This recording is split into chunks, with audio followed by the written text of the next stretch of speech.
Subtle changes in Meghan Markle and Prince Harry's facial expressions exposed their true feelings on their wedding day, a body language expert has claimed. Meghan married Harry in spectacular fashion in May 2018 at St. George's Chapel in Windsor. The event, which welcomed Meghan as an official royal, was packed with celebrity guests and members of the royal family. But the Sussexes' time together as working royals was short-lived as they officially stepped down from their duties in March 2020 and moved across the Atlantic to the US. Now, speaking on his YouTube channel, body language expert Jesus Enrique Rosas has looked back on footage of the couple's wedding and suggested that their true feelings were exposed in subtle changes of expression.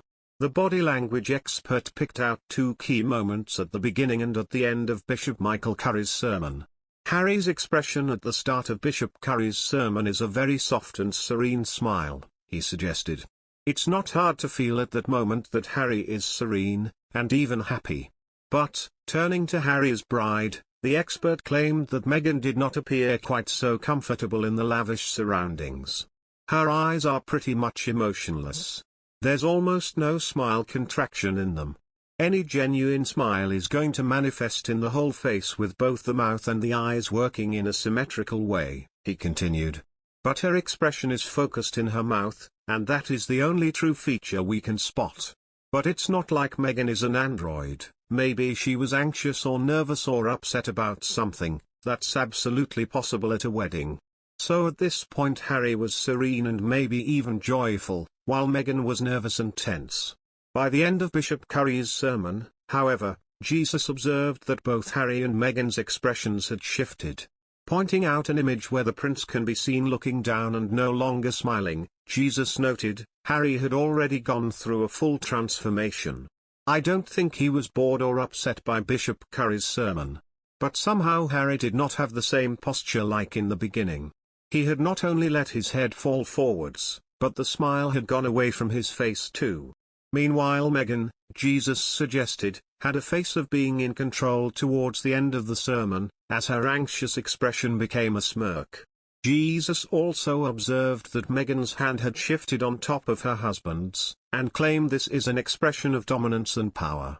This comes as Harry and Meghan announced their annual festive card, just before Christmas Day, which contained the first photo of their daughter Lilibet, who was born in June.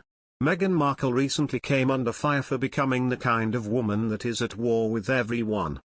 Journalist and royal commentator Sophie Ellsworth spoke to Sky News regarding the family's ongoing tension. She started off by admitting, look at Kate Middleton. She's got complete style and class. We saw her coming out playing the piano in the lead up to Christmas. The royal family just absolutely adores her.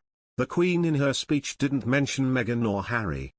Now she's had this court case that she's won against the newspaper over there in the UK that published parts of her letter to her father. This might be a win for Meghan, but she's at war with everyone. This woman falls out with everyone. She falls out with her best friends, her own father, her stepsister, her in-laws. The list goes on and on. Before concluding she also added, as I've said before on Sky, I just wish there would be a day where I don't have to hear about Meghan Markle.